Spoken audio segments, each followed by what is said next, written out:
En esta parte número 14 ya de la lección del Papa Francisco, os he puesto esto en portada porque creo que va a ser lo más gráfico que vais a ver en el día de hoy de todo lo que vamos a mostrar sobre esta temática. Las dos fotos ya son un claro referente a la parte más importante de lo que vamos a tratar hoy. Por un lado, evidentemente, el Papa Francisco, llevando en la mano, ya sabéis qué tipo de crucifijo satánico, y a la derecha Ellen White. Hoy no os voy a leer citas de Ellen White, pero sí vamos a ver algo, o oír algo sobre Ellen White. Va a ser hacia el final del tema. Mientras tanto, vamos a entrar en detalles de lo que ha ido haciendo durante estos días el Papa y de lo que ha ido hablando. Milagros de la Virgen. La Virgen de Luján, otra vez protagonista en el Vaticano. Y el Papa últimamente se ve que se le da por hablar de milagros que están habiendo, y nos habla especialmente de uno que transcurrió en Argentina y, como no, hecho por la Virgen María. Entonces el Papa, que es muy devoto de la patrona argentina, ¿qué hizo? Pues homenajearla en su día. Ofrenda floral, pide un aplauso para ella, para una persona muerta que hace milagros. Es increíble, ¿eh? Pero bien, ¿creéis que la Virgen María, la teórica Virgen María que dicen que hace estos milagros, que ya sabéis que no es la Virgen María, por supuesto, sino que es el diablo haciéndose pasar por ella, en caso de que estos milagros sean ciertos, no es la única que está haciendo milagros actualmente? Es que ahora resulta que el Papa ya hace milagros estando en vida, el Papa Francisco. Adjudican un milagro al Papa Francisco. Y aquí tenéis a Carolina Balbuena, una argentina de 41 años, que, ¿qué dice? Pues afirma que gracias a la bendición papal se curó del cáncer de mama que padecía. Y esto ha sido ahora, es una noticia del día 26 de este mes de junio. Resulta de que esta señora estaba en silla de ruedas, se le acerca el Papa, le da su bendición y después se produce el milagro de un modo que los médicos no se explican. Esta señora está siendo sanada. ¿Sabéis si esto realmente es cierto? Yo no lo sé. No sé si es un montaje de esos que a veces se hacen o realmente eso ha sucedido de verdad. Hay personas que dicen, ¿cómo va a curar el Papa a nadie? Y ni nadie va a curar a nadie nada si no hay tecnología de medicina y demás por en medio. Hemos hablado muchas veces en el tema dedicado, en los temas dedicados a puertas dimensionales, cómo el diablo tiene la facultad de poner enfermedades en las personas, y así lo escribe Elena White, para luego sanarlas a través de ¿qué? De su poder eléctrico. Y después dile tú a esa persona que ha sido sanada por un poder satánico. Te dice de todo menos guapo. Y por supuesto ya está prácticamente sentenciada en manos de Satanás, porque va a seguir con la adoración a quien le ha hecho ese milagro. Pues bien, el Papa ya ha hecho un milagro. Me han comunicado de que no ha habido uno, sino que han habido dos ya. No sé, no he podido comprobarlo. Pero bien, si ya se está moviendo el hacer milagros estando en vida, ya es algo más que un santo que esté en el cielo intercediendo. Es un santo entre los vivos. Y cómo no, pues empieza a estar endiosado. Como Jorge, misioneros en el metro. Aquí tenéis cuando era el cardenal Bergoglio, que iba en metro. Pues ahora, ¿qué está sucediendo? Que los jóvenes católicos de Buenos Aires estarán en las estaciones que frecuentaba el entonces cardenal para celebrar la jornada del Papa en vista de la Jornada Mundial de la Juventud en Brasil. Hacen los recorridos que él hacía, esos itinerarios, porque eso ya es, un privilegio, es seguir casi como si fuera un vía crucis. La verdad es que es impresionante hasta qué punto se está llegando con él. Imagen de la bestia o idolatría en vida. El sumo pontífice tendrá una imagen tamaño natural y un museo. Y está vivo, no se ha muerto. La Catedral Metropolitana será sede del Museo Jorge Bergoglio, próximo a inaugurarse en momentos en que se celebra una semana de oración por la Iglesia y el Papa. ¿Sabéis? A mí esto me ha recordado cuando en los textos de Apocalipsis dicen que ¿qué va a pasar? Se hace una imagen y se decretará adoración a esa imagen. Claro que eso es una simbología, ¿verdad? Es la imagen que se va a crear en Estados Unidos y en el resto del mundo del poder del Vaticano para que la gente observe el domingo. Pero bien, una vez más, a veces casi suena que los textos pueden también tener una cierta literalidad, ¿no? Casi hasta te sorprende que podría llegar a pasar una cosa así. Yo jamás me hubiese imaginado que a un papa vivo le hicieran eso, y además de esta forma. Bueno, realmente las cosas a mí mismo me están sorprendiendo. ¿El Papa Francisco en dibujos animados también? Pues sí, también, aquí lo tenéis. Y con unos 4 minutos de animación que duran los dibujitos. Y así se están promocionando de un modo entre niños algo que les va entrando por el cerebro de un modo sutil, de un modo agradable, y los niños, sabiendo que el Papa es argentino, los niños de Argentina, ¿qué van a hacer? Pues estar la mar de contentos, porque es un compatriota suyo el que está en tanto poder. Por tanto, contentos por un Papa argentino y todos a seguir al Papa. Esto se llama empezar a trabajar con las mentes de los niños. Y el Vaticano y los jesuitas son especialistas en la educación. Por tanto, era de esperar que algo así hicieran. Y mirad cómo el Papa sigue con la limpieza del Banco Vaticano. Nombra una comisión para investigar al Banco Vaticano. Él mismo. Y curiosamente, nombra esto, ¿y qué sucede? Un prelado italiano entre los 3 detenidos por corrupción en el caso del Banco del Vaticano. Además del obispo, están detenidos un agente de los servicios secretos de Italia y un intermediario financiero, acusados de fraude y corrupción. Ya veis, el Papa nombra eso y automáticamente, ¡pam!, un prelado italiano escogido. Empieza la limpieza.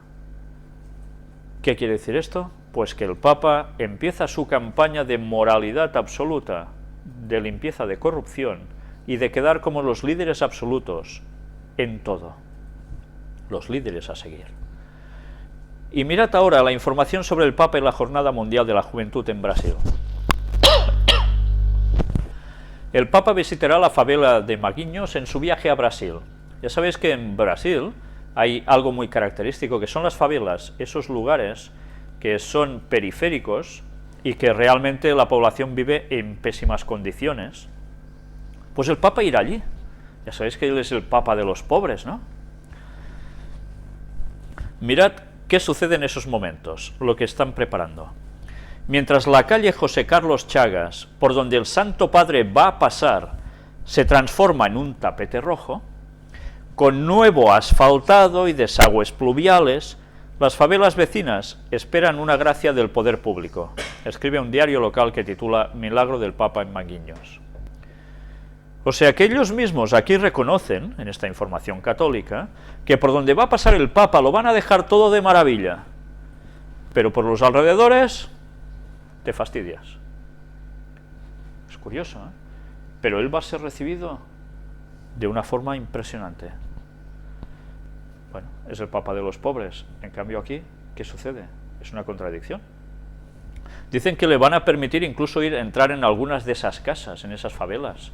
Pero claro, todo antes previamente acondicionado, por supuesto. En fin.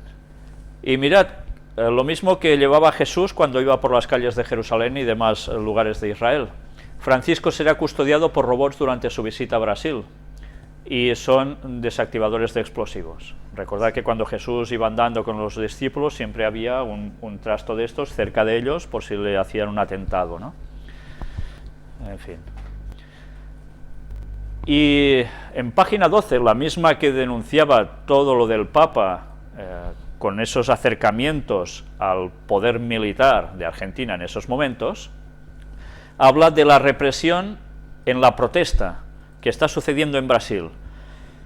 ¿Os habéis dado cuenta que tiempo atrás, si vais mirando las conferencias desde sus inicios, os había comentado de que, curiosamente, cuando el Papa tiene que ir a un lugar, corre la fama de que antes sucede algo en ese lugar? ¿Sí? Y no muy positivo. ¿Y el Papa dónde tiene que ir? a Brasil. ¿Y qué está aconteciendo ahora en Brasil? Pues los grandes disturbios. Aquí mismo nos dan datos de lo que está sucediendo, nos hablan de estos grandes eventos que sucederán en Brasil. Ya sabéis que ahora se está jugando la Copa Confederación de Fútbol, de naciones distintas, de los continentes distintos jugando allí. Es una cosa, un evento interesante, importante, por decirlo de algún modo, pero en 2014 habrá la Copa del Mundo también de fútbol, y en 2015 los Juegos Olímpicos, teóricamente también. O sea que a alguien le interesa que Brasil esté arriba de todo, ¿no? Esto no pasa porque sí, evidentemente. Pero además, claro, ¿quién llega ahora primero? El Papa. Pero antes de llegar al Papa, hay lo que por aquí llaman la primavera de Brasil. Había la primavera árabe, la primavera turca, ahora hay la primavera brasileña. Brasil, manifestantes ocupan las rampas y el tejado del Congreso. Claro, estos son cosas ya mayores, palabras mayores, ¿no? La situación de inestabilidad. Ya veis, mientras están jugando partidos de fútbol, los policías están haciendo su trabajo, por decirlo de algún modo, entre la población, con disturbios. Ya veis qué masas de gente por las calles, esto no son 4 personitas, es mucha población que sale a quejarse. Evidentemente, recordad lo que antes os decía de las palabras de Erdogan, el primer ministro turco, que decía que los mismos que están moviendo la primavera turca están moviendo lo mismo en Brasil. No creo que esté diciendo muchas tonterías ese señor, al menos en esto, ¿eh? Ya veis las distintas imágenes, realmente es impresionante la cantidad de gente quejándose, quieren reformas sociales, se están quejando de que se gastan muchísimo dinero. Ya veis aquí Maracaná, el famoso estadio de Maracaná, que está siguiendo esa dirección, parece ser, y la gente dice, ¿y dónde están las reformas para el pueblo? En cambio se gasta tanto dinero en estas otras historias.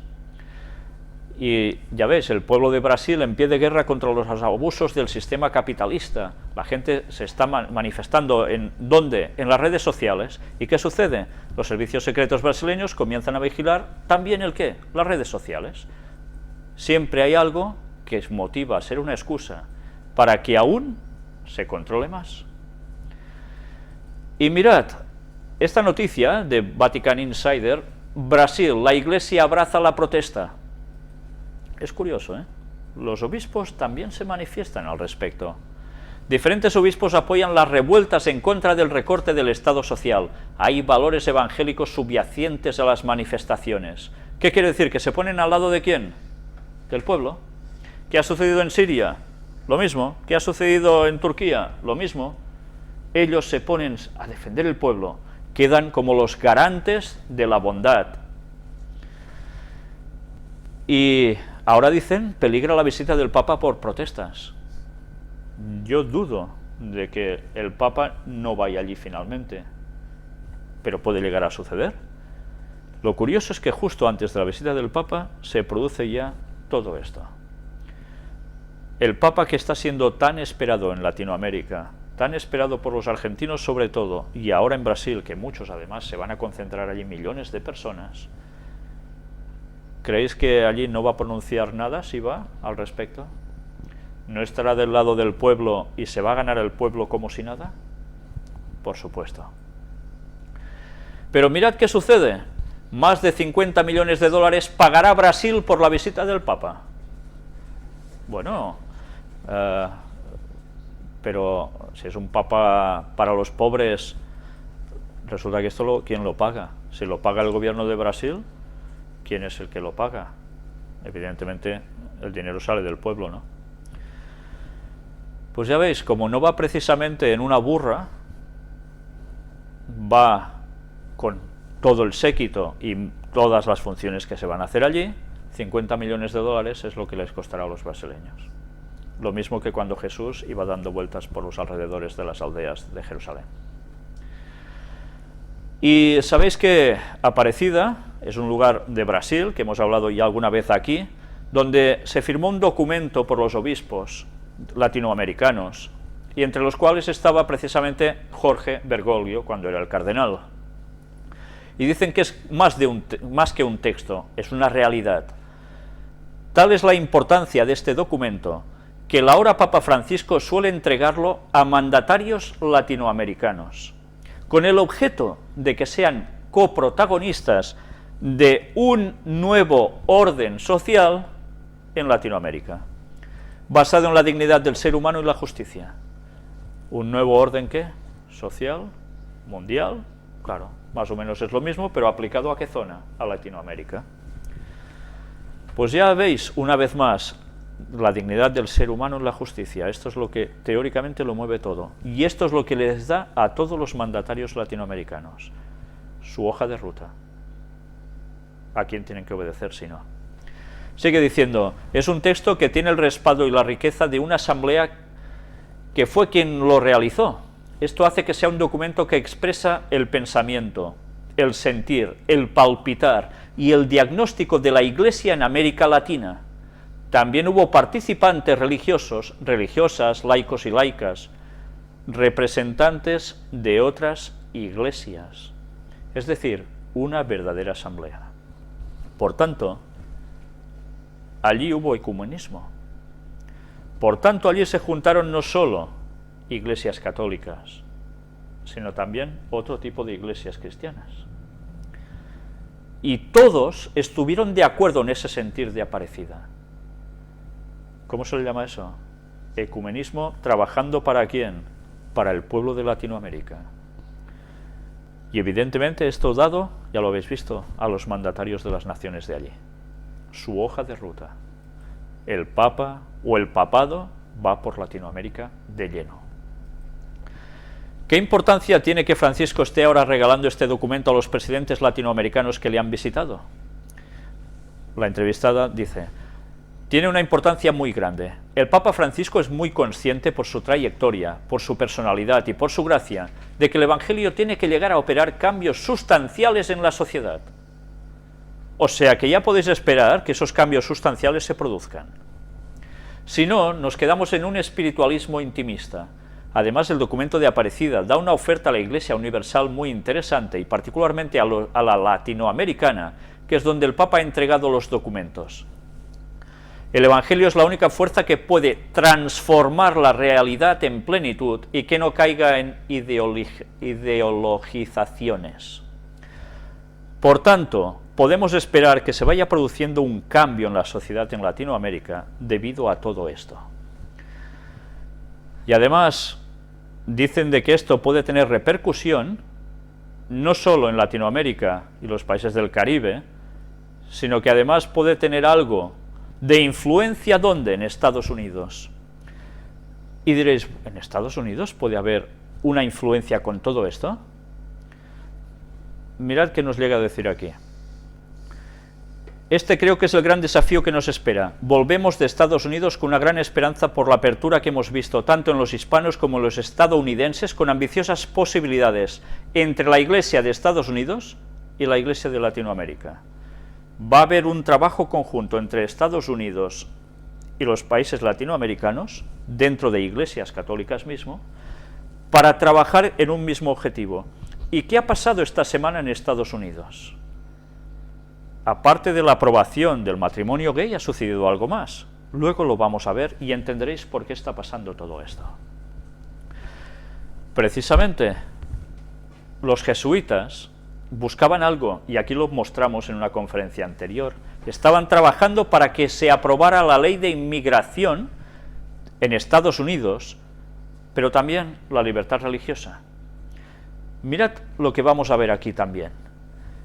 La Unión Europea promoverá la libertad de religión y credo como un DDHH universal.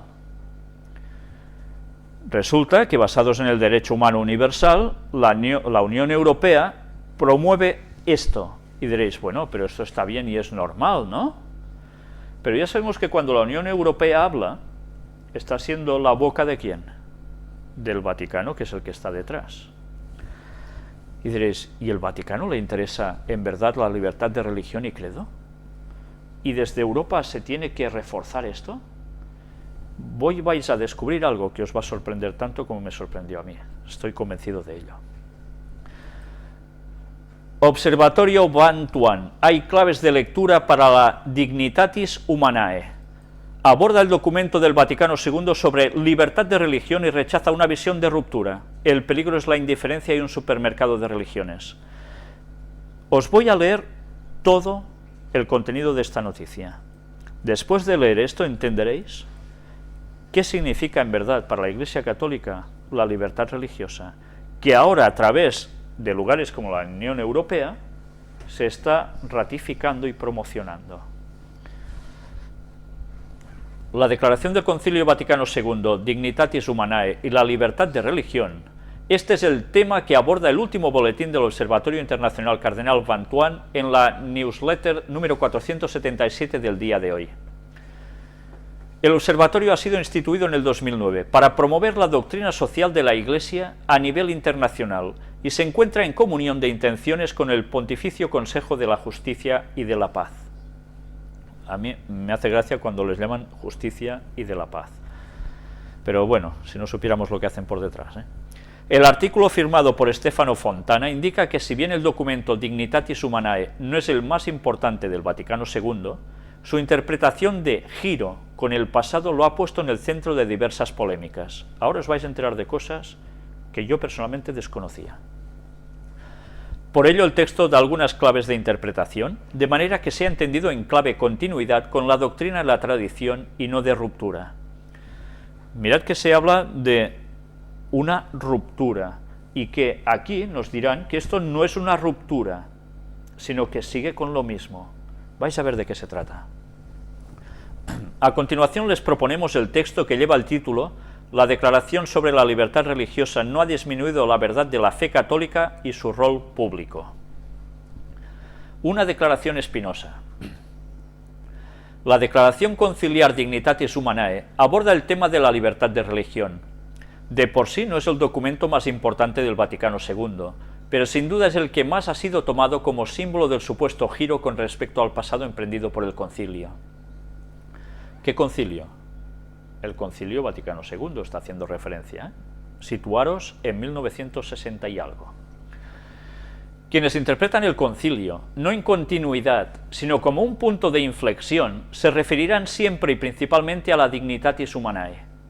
Por este motivo, esta Constitución es la que concentra las mayores polémicas, que muy a menudo impiden, antes que favorecer, una correcta lectura del documento.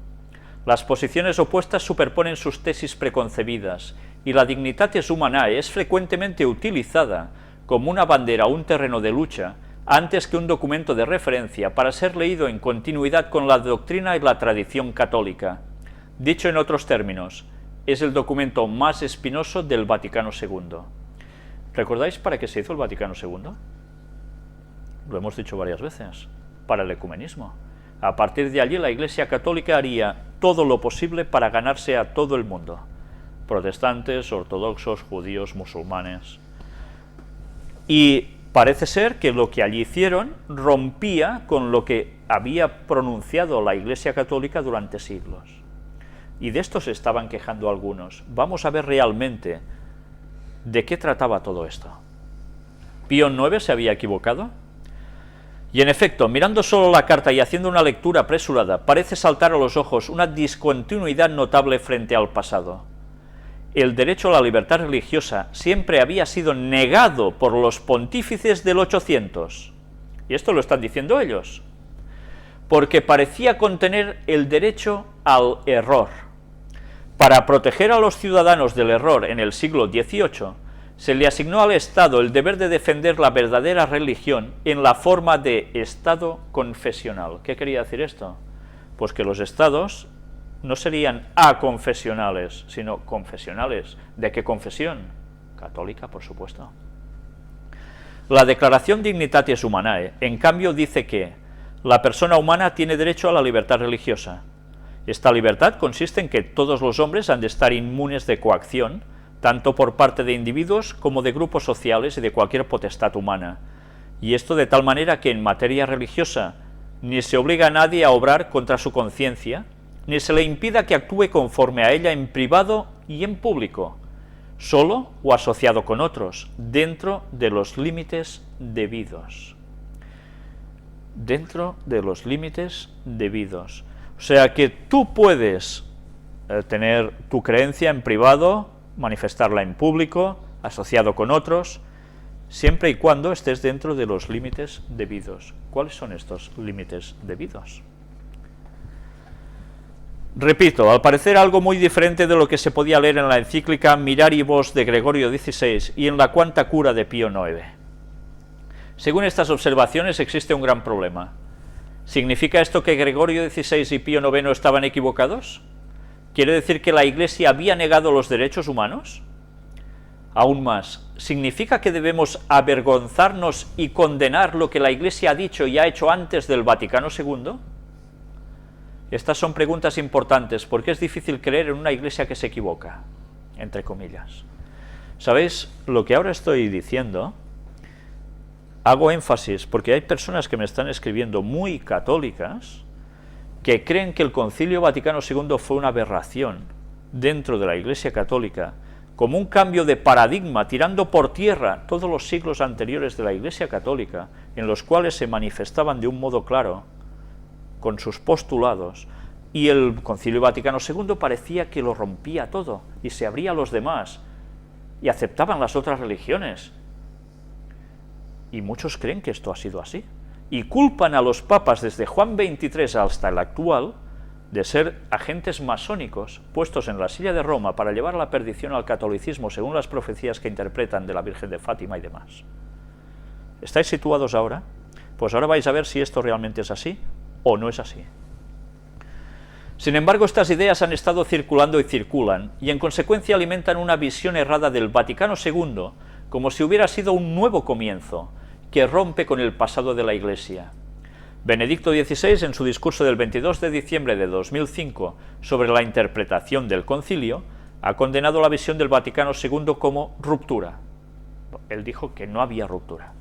Esto significa que la Dignitatis Humanae ha expresado cosas en continuidad también con lo afirmado por Gregorio XI y Pío IX, pero sobre esto regresaré en breve. Lo que dice la Dignitatis Humanae. Regresando a la libertad de religión, veamos qué dice exactamente la Dignitatis Humanae. Y ahora ya os podéis ir sentando bien.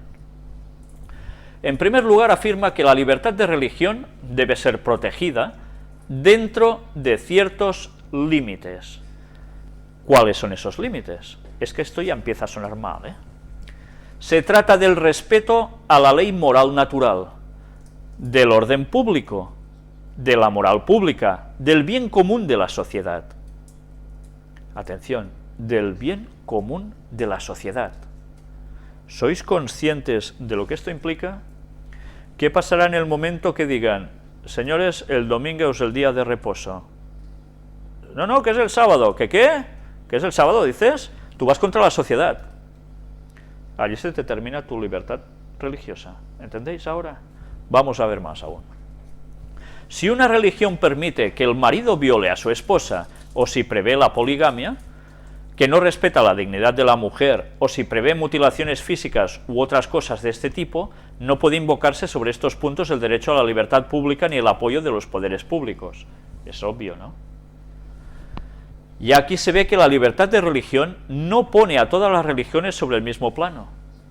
Sobre este punto volveremos enseguida. Aquí pone situaciones muy extremas, ¿verdad? En segundo lugar, la Dignitatis Humanae afirma que el derecho a la libertad religiosa se basa en el deber de buscar la verdad. Y es así porque las convicciones religiosas no pueden ser impuestas o coartadas por la fuerza. La verdad, en efecto, se impone solo en virtud de sí misma, aceptada en libertad. Es propiamente el asumir esos deberes en que se funda la reivindicación del derecho a la libertad religiosa. Este punto es muy importante porque nos dice que la libertad de religión, como la entiende la Iglesia, es distinta de la libertad de religión como la entiende el mundo. ¡Anda! Y no os preguntabais, ¿por qué el Vaticano habla tanto de libertad religiosa y que hay que hacerlo todo para que impere en todas partes? Y la gente, claro, eso está bien. Y no éramos conscientes que había una encerrona. Bueno, sabíamos que había encerrona, pero ahora ya sabemos de un modo abierto cuál es esa encerrona. El mundo lo entiende distinto de cómo entiende la Iglesia la libertad de religión. La primera mira hacia atrás, hacia los deberes, y por eso no es absoluta. La segunda, por lo contrario, es absoluta. La primera no se basa en un supuesto derecho subjetivo a la autodeterminación, pero sí se fundamenta en la naturaleza de la persona humana.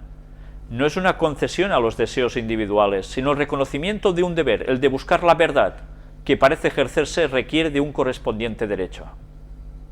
En tercer lugar, y esta es la aclaración más importante, la libertad de religión no niega que, atención a esto, la única y verdadera religión subsiste en la Iglesia católica y apostólica, y deja íntegra la doctrina tradicional católica acerca del deber moral de los hombres y de las sociedades para con la verdadera religión y la única Iglesia de Cristo. ¿Os habéis quedado tranquilos ahora, no? Pues ya lo veis en qué consiste eso. Casi nada. Se trata de dos afirmaciones de la Dignitatis Humanae que a menudo se pasan por alto, pero que dan sentido a todo el resto de la declaración. Por eso a los buenos católicos que se creían que realmente les habían levantado la camisa con todo lo que ha pasado en el Concilio Vaticano II, es hora de que despierten y se den cuenta que en verdad la Iglesia católica no cambia, se adapta para conseguir sus propósitos.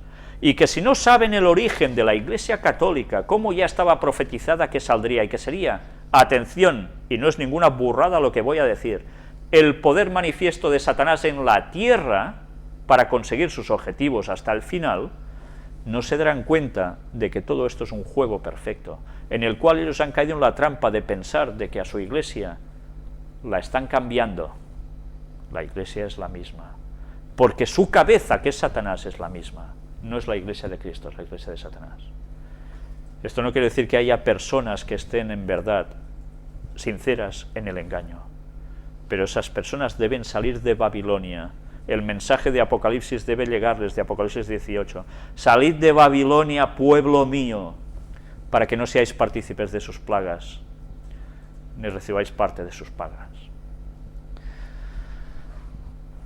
Pues bien, luego sigue hablando más o menos sobre lo mismo, pero desde luego ellos tienen muy claro, solo hay una religión verdadera, la católica, a pesar de que semillas de verdad se encuentren dispersas también en otras religiones.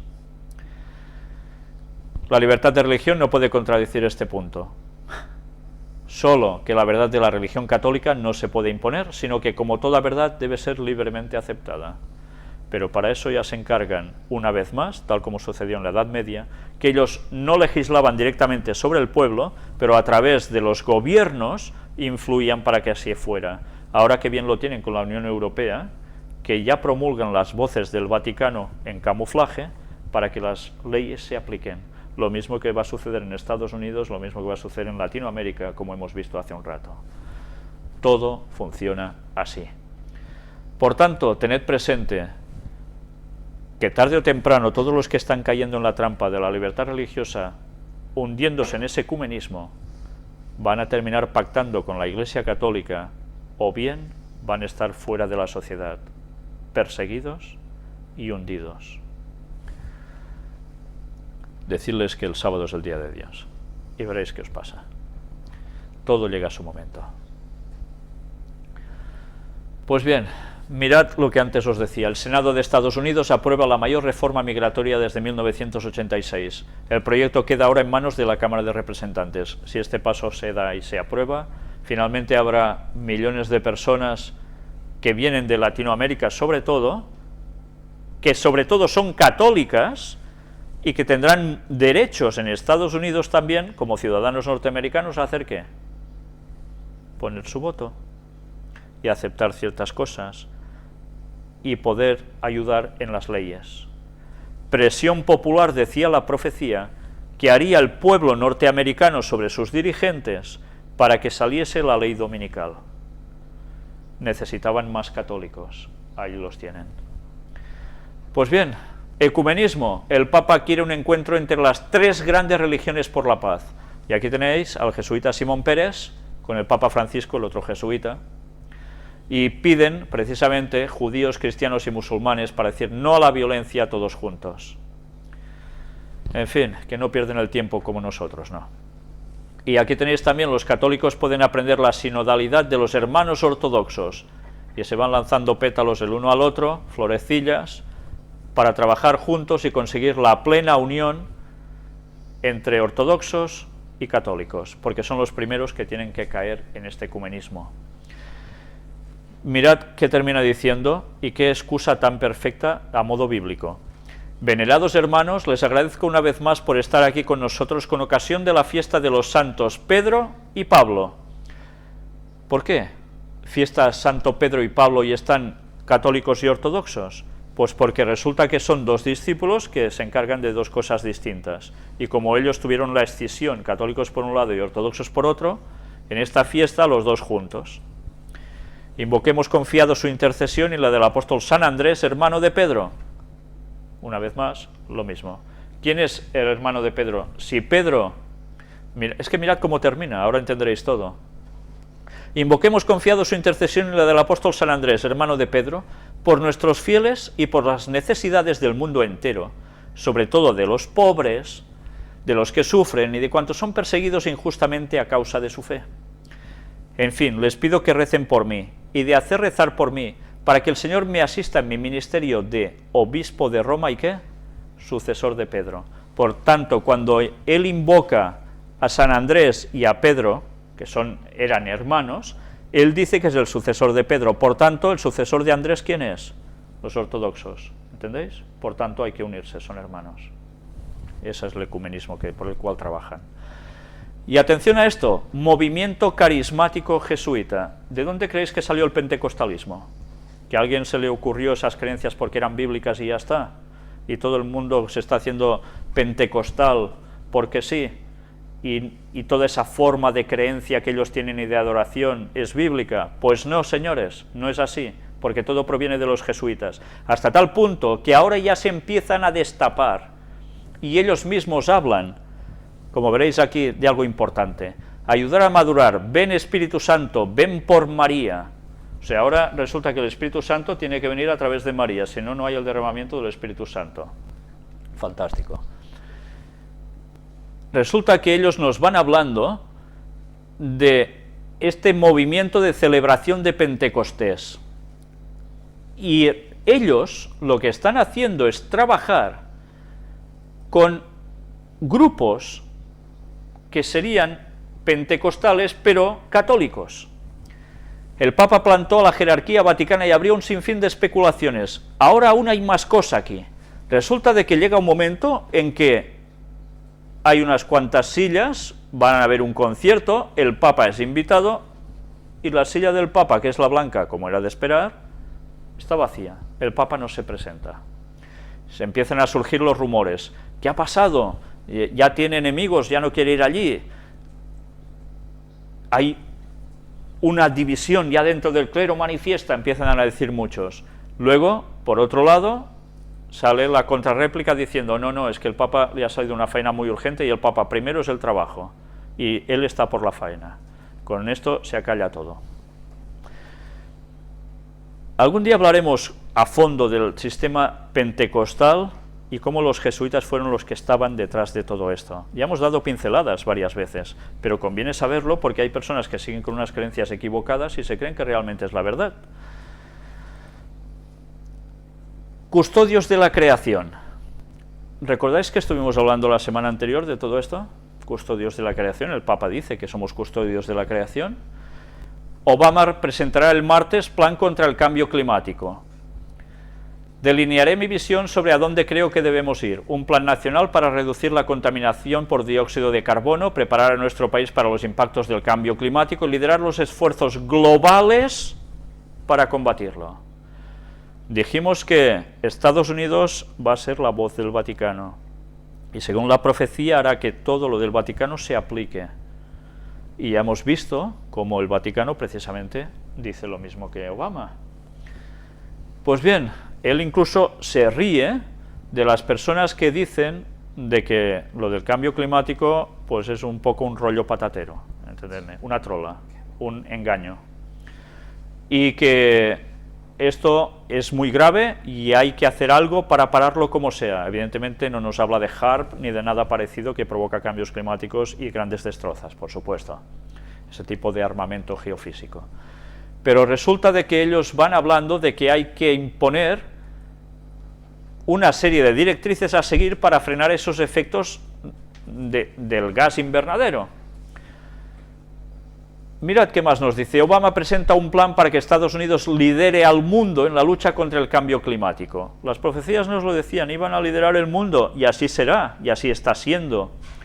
A tal punto que mirad cómo se mofa, dice, no tenemos tiempo para reunirnos con la sociedad de la Tierra plana.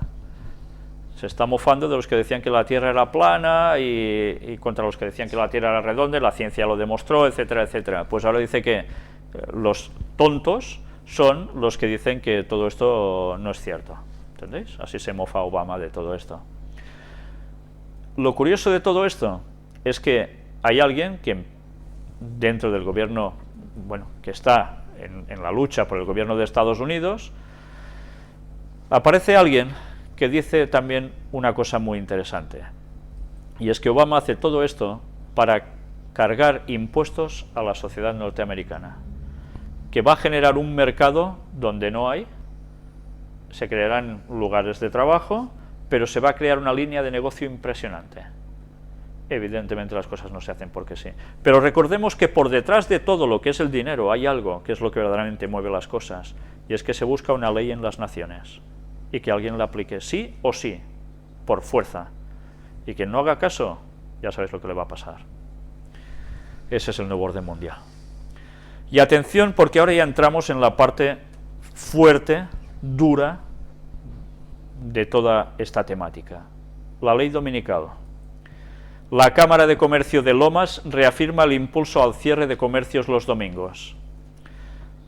Una vez más, recordáis que la semana pasada estuvimos tratando sobre esto. La Cámara Regional de Comercio e Industria de Lomas de Zamora, no de España, una de las entidades pioneras en impulsar la iniciativa del cierre de comercios minoristas los domingos, se identifica con el documento sobre el tema que el presidente de CAME, Osvaldo Cornide, entregó al Papa Francisco en su reciente visita al Vaticano. Ya se están añadiendo más lugares de Argentina precisamente a esta ley dominical. Aprobaron la ley de cierre dominical en otro lugar. Santa Rosa, General Pico. Pues bien, rechazo la ley que impone el descanso dominical. Resulta que, curiosamente, en artículos anteriores aparece gente política que son contrarios a que esto se promulgue, porque no dicen que son adventistas, pero en cambio dicen de que hay personas que guardan el sábado y se verán obligadas a seguir una directriz en contra de sus creencias religiosas. Cuando se hizo la votación, se mofaron incluso de los dos políticos, una señora en concreto sobre todo, que dijo que esto no era posible hacerlo, porque iba contra la libertad religiosa. Se rieron, se mofaron a base de bien. Después le pidieron disculpas, especialmente uno que se opuso más. Pero ahí está, la gente en masa se pitorreaban de la cuestión. ¿Qué quiere decir esto? ¿Qué podemos esperar? Eso es una representación pequeña de lo que va a pasar en grande, de lo que va a pasar en la sociedad cuando todo esto salga cada vez más a la luz. Y gracias a Dios que los adventistas de La Pampa iniciaron una campaña de recolección de firmas precisamente en contra de esta actitud que se ha querido emprender desde esas partes de gobierno. Aún gracias a Dios hay muchos adventistas que están por lo que deben estar. La legislatura chaqueña aprobó la ley del descanso dominical, un lugar más, ¿veis? Se está extendiendo. Bueno, esto ya no va a parar, se va preparando cada vez más para cuando llegue el momento. Rechazo la ley que impone el descanso dominical. Adventistas, es inconstitucional. Gracias a Dios que hay que levantan la voz aún. Entregamos a la presidenta un pedido para que se respete el descanso dominical, por otro lado. Y así la polémica está servida. ¿Sabéis? Vimos como el Papa Francisco es el que estaba detrás apoyando que todo esto se hiciera, hace ya años cuando era el cardenal Bergoglio. Y sabéis, hay personas que dicen, no, no, este papa es muy bueno. Este papa, bueno, es bueno hasta para los adventistas.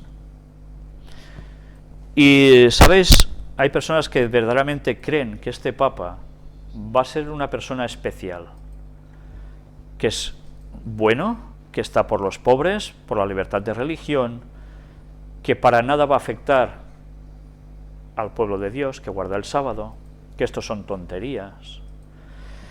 ¿Vosotros sabíais que el Papa Francisco tiene un hermano vivo adventista? Os digo esto porque cuando me pasaron esta filmación que vais a ver aquí, que aparece en una predicación del pastor Hugo Gambetta, un pastor adventista al cual le retiraron las credenciales, algunos hablan pestes sobre él, otros hablan florituras, yo lo conocí personalmente, no puedo decir ni una cosa ni otra, no he tenido una gran relación con él, pero puedo deciros que al menos sí que he visto que cuando dice muchas cosas dice grandes verdades.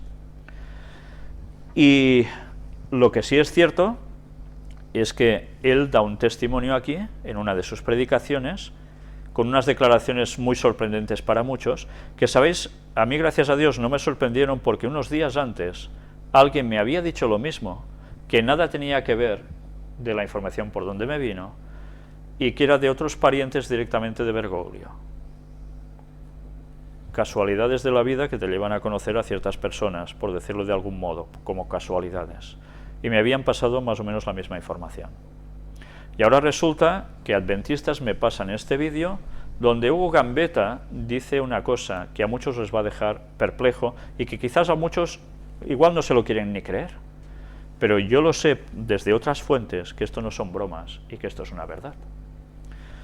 Si Dios quiere os podré pasar información adicional a todo esto en breve, si Dios quiere. Pero ya sabéis que a veces os tenía que pasar información y siempre suceden cosas para que no pueda ser así. Sea como fuere, estad atentos a las palabras del pastor Hugo Gambetta, que es argentino también. Vamos a verlo. ¿Quieren saber un poquito más de Francisco primero?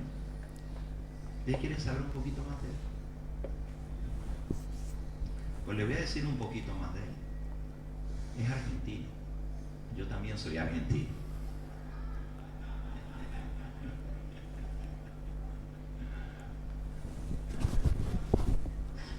No me refiero a eso. Me refiero a que a veces uno, por venir de cierto lugar, cierto país, tiene ciertas informaciones.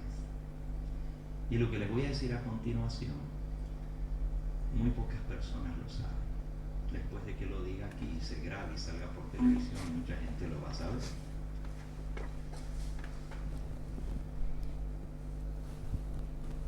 Francisco I se llama Jorge Bergoglio. Nació en la Argentina, de una familia muy católica. Se hizo sacerdote y después ingresó en la orden de los jesuitas. Tiene varios hermanos y hermanas. Pero lo que la mayoría de la gente no sabe es que un hermano de Jorge Bergoglio tiene 52 años de ser adventista del séptimo día. Hermano carnal de padre y madre del actual Papa, adventista del séptimo día en Buenos Aires. Está muy mayor el hermano del Papa. Pero déjenme decirle, cuando era joven y conoció el mensaje adventista, Jorge, su hermano, era sacerdote. En la familia Bergoglio hay varios sacerdotes y monjas, muy católicos, una familia que tiene muchos líderes en la Iglesia Católica. Y a Jorge se le encomendó hablar con su hermano, porque se estaba haciendo adventista. Jorge pasó 3 días con él hablando. Y su hermano le explicó todo el mensaje adventista desde la A hasta la Z. El actual Papa conoce el adventismo y las doctrinas adventistas completitas. Conoce quién es Elena de White y tiene muchos de sus libros que su hermano le regaló. Leyó El conflicto de los siglos. Y usted puede decir, qué bueno, mira, quizás este Papa pues se va a convertir en una de esas. Déjenme decirles. Después de que él escuchó a su hermano, y lo escuchó y tomaba nota de todo lo que su hermano le decía, al pie de pie puntillas, todo lo que él le decía lo iba anotando. Cuando terminó de explicarle la doctrina adventista, las 27 doctrinas adventistas, y él le hacía preguntas, y esto, y aquello, y aquello, y aquello, y él todo lo anotaba. Después le dijo, déjame estudiar un tiempito esto, y nos vamos a volver a reunir. Y cuando se volvió a reunir, le dijo, mira, yo te escuché a ti. No te interrumpí. Te escuché todo lo que tú me tenías que decir y lo anoté. Ahora, como hermano, te pido que tú me escuches a mí. Y Jorge tuvo el tiempo para hablarle a su hermano mayor, y su hermano tuvo que escucharlo. Y cada vez que quería refutarle le decía, yo no te interrumpí, déjame hablar. Y punto por punto le fue presentando la refutación hacia todas las supuestas herejías adventistas. Le habló pestes de Elena de White.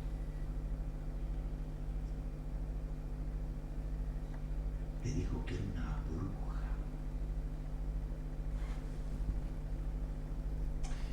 Todavía su hermano se acuerda de las cosas que le tocó escuchar, pero como él le había permitido hablar por 2 días, ahora le tocó escuchar. Y él dice, yo no quería escuchar más,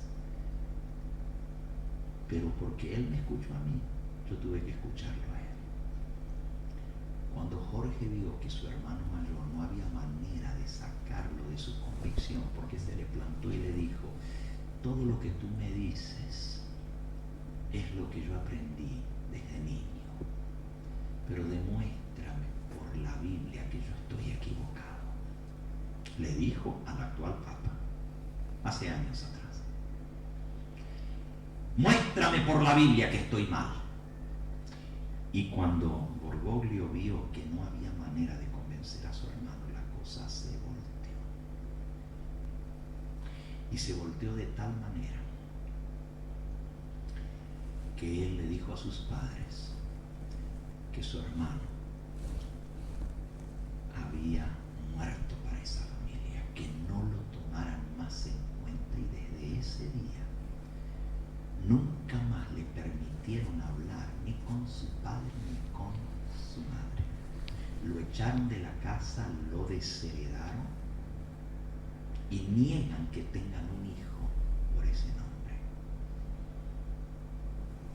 No solamente eso, cuando murió su madre, la madre del actual Papa y la madre de este hermano adventista, él quiso ir al funeral de su madre, no lo dejaron entrar, lo sacaron con la policía. Y las últimas palabras que se recuerda el hermano de Jorge Bergoglio que él le dijo fue, tú eres muy insignificante para que me vengue contigo. Es con tu iglesia que me voy a vengar.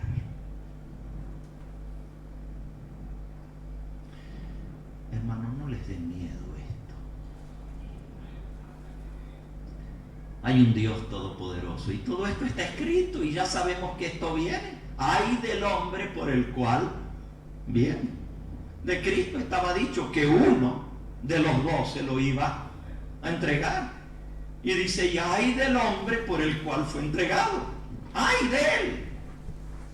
¿Por qué nos vamos a espantar nosotros por algo que ya está escrito para nosotros y sabemos que esto viene? Mi pregunta es, ¿será que el Dios del cielo le va a dar a este hombre la oportunidad para cumplir la profecía? Que yo sepa, es el primer papa que conoce el adventismo desde que existe la iglesia adventista hasta ahora. Es el primer papa que conoce el adventismo de la A a la Z y que tiene un hermano carnal adventista del séptimo día. Nunca antes ha habido otro papa así. Pero lo último que les quiero decir es que el hermano del papa dijo que por miembros de su familia que todavía lo tratan, porque la familia directa, la mamá murió, el papá murió, los hermanos no le hablan, pero por familia, primos y otros, le hicieron una recepción a la familia cuando fue nombrado papa. Obviamente él no fue invitado, pero él se enteró que Jorge Bergoglio les dijo: muy pronto verán lo que Dios hace. Viene una ley mundial para hacer del domingo el día de reposo. Yo me voy a encargar que se apruebe a su propia familia. Hermanos, estas cosas nos tienen que despertar de nuestro letargo espiritual para darnos cuenta que lo que está escrito hace tanto tiempo en la palabra de Dios, en Apocalipsis y en el conflicto de los siglos, está delante de nosotros. Ya no tenemos que creer por fe, porque lo estamos viendo el cumplimiento de estas cosas delante de nuestros propios ojos.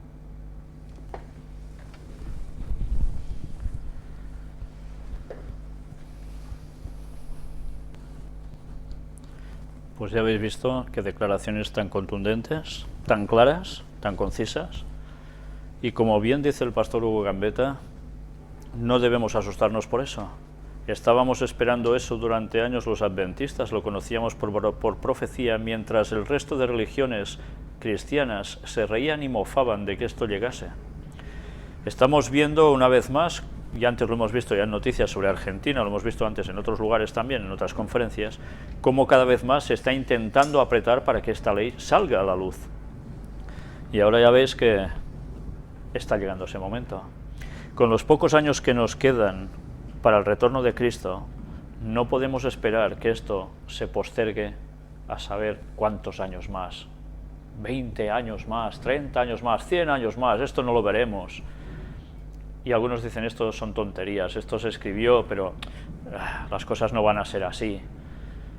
Pues sí, las cosas van a ser así. Y haced caso de las palabras del pastor Hugo Gambetta, porque para nada está mintiendo. Lo que se escribió en el conflicto de los siglos, inspirado por Dios a través de la escritura de Ellen White, es el reflejo más ampliado de lo que ya nos ponía la Biblia que iba a suceder. Y es el momento que nos va a tocar vivir. Por tanto, como él dice, despertemos de nuestro letargo, porque esto no son bromas, esto lo tenemos enfrente. Y sabéis, yo hubiese podido tener dudas, como cualquier otra persona, de lo que está diciendo aquí el pastor Hugo Gambetta, de que esto es una historia que alguien se ha inventado para hacer de los adventistas unos mártires, lo típico, ¿no? Pero es que yo sé que eso es verdad. Entonces, tengamos presente que este momento está llegando. Y las personas que aún no se han decidido guardar el sábado y aún tienen peros y no sé cuántas historias más en su vida para no hacer esto, que empiecen a decir que toca un cambio en su vida. Y que sean conscientes que la verdad no está en distintos lugares. La verdad está en la Biblia, en los escritos de Ellen White, y cómo no, en la Iglesia Adventista, cuando aún hay pueblo dentro que está por lo que debe estar. Pero eso ya sabemos que irá de mal en peor. Ese momento va a llegar en que finalmente va a ser muy difícil poder estar en el lugar cuando las cosas mismas se giren dentro. Ya sucede en distintos lugares, pero aún hay lugares donde se puede. Buscad siempre la verdad y haced un paso decisivo en vuestras vidas. Y los que ya guardamos el sábado, que seamos conscientes de que estos momentos nos están llegando ya, y no podemos estar perdiendo el tiempo en cualquier cosa. Tenemos un objetivo, y es anunciar a la gente esto antes de que suceda, y que tan cerca ya está, para que cuando llegue ese momento puedan reaccionar, al menos los que lo hayan postergado hasta ese momento.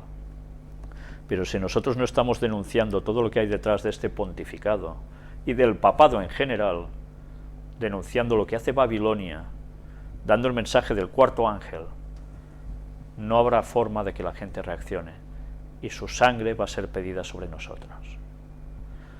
Que Dios nos ayude a seguir diciendo lo que hay que decir. Hace gracia porque después uno puede poner noticias de estas, Francisco, diciendo, ¿por qué no dialogan con ustedes?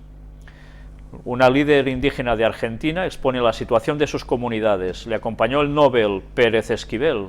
Lamentó que la presidenta no les recibe. Y después de tener estas polémicas, se dirigen hacia el Papa para que haga algo para interceder, porque es el único que creen que puede hacer algo. Y el Papa les dice algo que sorprende después de escuchar esas declaraciones. ¿Por qué no dialogan con ustedes? Qué lástima, porque el diálogo no es como una lotería del bingo. Uno va y compra para ganar, y eso no es el diálogo. El diálogo no es para ganar, sino para entenderse y comprenderse y escucharse mutuamente. Precisó que el Papa no dijo, voy a hacer tal o cual cosa. Él aquí es defensor del diálogo, de la concordia, llegar a un punto de conexión y de entendimiento, y por detrás ya sabéis lo que está preparando. Una vez más, las dos caras de una misma moneda. Y mirad si la cosa se está preparando, y desde hace, en concreto, 10 años, también en Europa, cuando salió precisamente algo que a muchos les pasó totalmente desapercibido. Ahora se celebra el 10º cumpleaños, por decirlo de algún modo, de la exhortación apostólica Ecclesia in Europa. ¿Esto qué es? Pues bien, vais a ver en qué consiste todo esto. Aquí la tenéis, Ecclesia in Europa, del Santo Padre Juan Pablo II, aún era Papa, estaba vivo. Y aquí ya salen los planes en desarrollo que iban a hacer en Europa. Evidentemente para eso necesitaban la Unión Europea con más fuerza, ¿no? Y en eso siguen trabajando. Esto es una extracción de lo que aparece allí. Iglesia en Europa. El Día del Señor, punto 81. El Día del Señor es un momento paradigmático y sumamente evocador en la celebración del Evangelio de la Esperanza. En el contexto actual, diversas circunstancias hacen difícil que los cristianos vivan plenamente el domingo como día del encuentro con el Señor. No es raro que se reduzca a un simple fin de semana, a un tiempo de mera evasión. Hace falta pues una acción pastoral articulada en el ámbito educativo, espiritual y social que ayude a vivir su sentido genuino. O sea que hay que hacer unos cambios en la sociedad a todos los niveles para que el domingo pueda ser el Día del Señor para toda Europa. Punto 82. Renuevo, por tanto, la invitación a recuperar el sentido más profundo del Día del Señor. No el sentido por arriba, superficial, no, el más profundo. Recordemos el pasado para saber cuál era el sentido más profundo del domingo. Para que sea santificado con la participación en la Eucaristía y con un descanso lleno de fraternidad y regocijo cristiano. O sea que, señores, a misa, ¿entendéis? Que se celebre como centro de todo el culto, preanuncio incesante de la vida sin fin, que reanima la esperanza y alienta en el camino. Por eso, no se ha de tener miedo a defenderlo contra toda insidia y a esforzarse por salvaguardarlo en la organización del trabajo, de modo que sea un día para el hombre y ventajoso para toda la sociedad. ¿Recordáis antes la libertad de religión? Siempre que fuera bien para la sociedad, cuidado, cuando te sales de la norma, ñaca.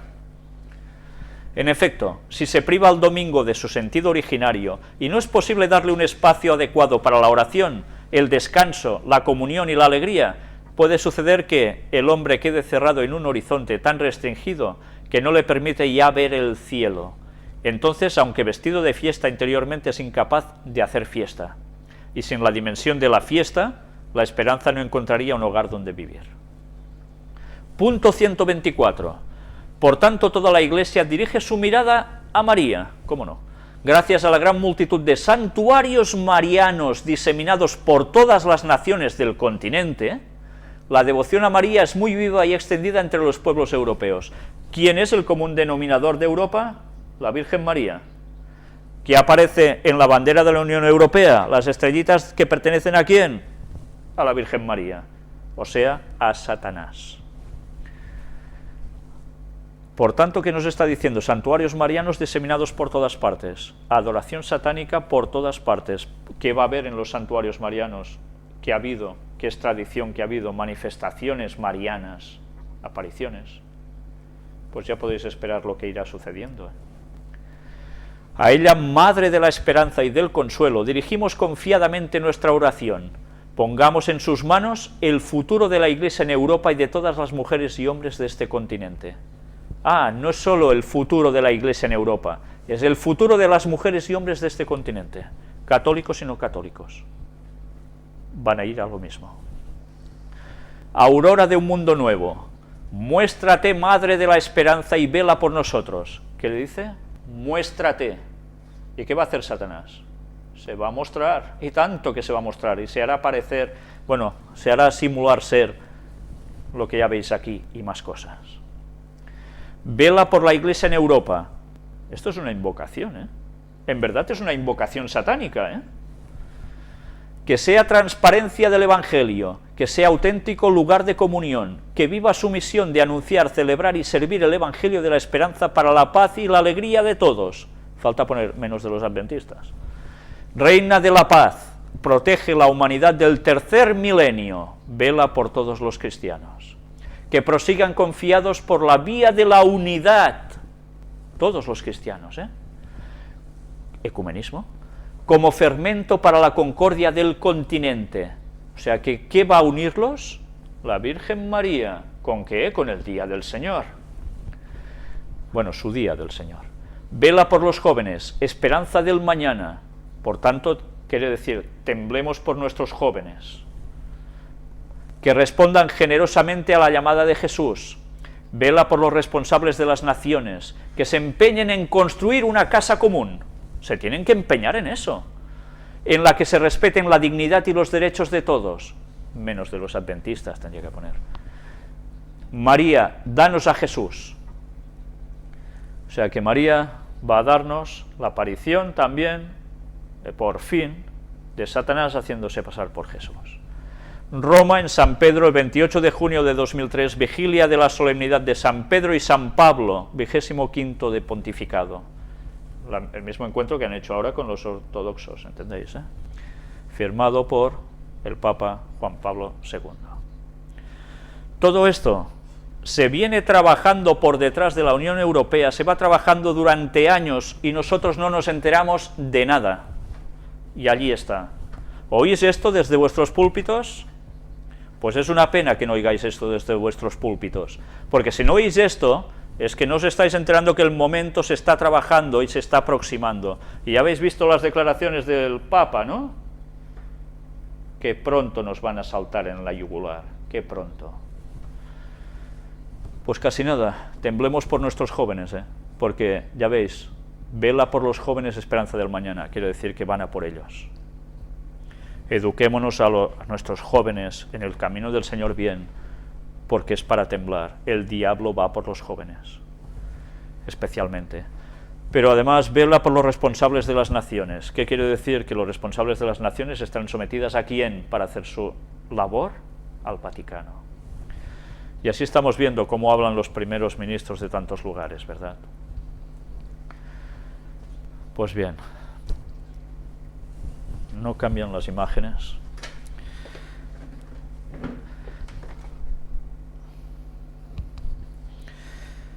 Pues tened presente que dentro de poco vais a vivir lo que durante tantos años la Biblia había reflejado que marcaba el fin de los tiempos, y que durante tantos años ha sido la mofa del cristianismo generalizado sobre los adventistas del séptimo día. Id pensando qué día guardáis, id pensando quién tiene la verdad, e id pensando contra quién Satanás va a actuar, contra los que guardan los mandamientos de Dios, los 10, incluido el sábado, y tienen la fe de Jesús. Pues ya podemos prepararnos concienzudamente y advertir a las personas que el tiempo está cerca. Cuando tratemos el tema de cuándo va a ser la venida de Jesús, entenderéis que esto esté saliendo todo a la luz ahora, porque ahora es el momento en que debemos conocer en profundidad y empezar a movernos totalmente. Vamos a terminar hoy aquí. Había más tema preparado sobre los jesuitas. Vamos a hacerlo, si Dios quiere, la próxima semana. Volveremos a introducir todo lo que el papado está haciendo, que no damos abasto, ya lo veis. Hay mucha información que hemos de dejar totalmente de lado, porque si la introdujésemos no acabaríamos y no nos da tiempo a poderlo dar todo. Debemos seguir atentos a los pasos que está dando este Papa y, cómo no, a todos estos movimientos tan generalizados por todo el mundo en los cuales ellos están actuando. Me gustaría tratar otros temas sobre los jesuitas, su actuación en Vietnam, su actuación en Estados Unidos, muchas otras cosas. No sé si os lo voy a presentar porque estamos llegando al punto donde me gustaría ya cerrar la conexión, porque este tema nos va a llevar al final otra vez a las puertas dimensionales, para terminar de demostrar algo en que el Vaticano está totalmente puesto y muchas personas no se dan cuenta. Pero además después aún debemos ver más cosas, si Dios quiere y nos da tiempo para ello, en el cual veamos aún una progresión de datos que nos van a llevar a conclusiones impresionantes. Pero desde luego no hay tiempo para más. Solo quiero deciros que después de ver todo lo que habéis visto hoy aquí, creo que nadie puede salir indiferente hacia donde vaya, porque desde luego debemos ya pensar en que debemos estar en plena comunión con Dios. Que Dios os bendiga a todos y os ayude, y a mí también, cómo no, a estar firmes hasta el final, porque el tiempo se está acercando. Que Dios os bendiga.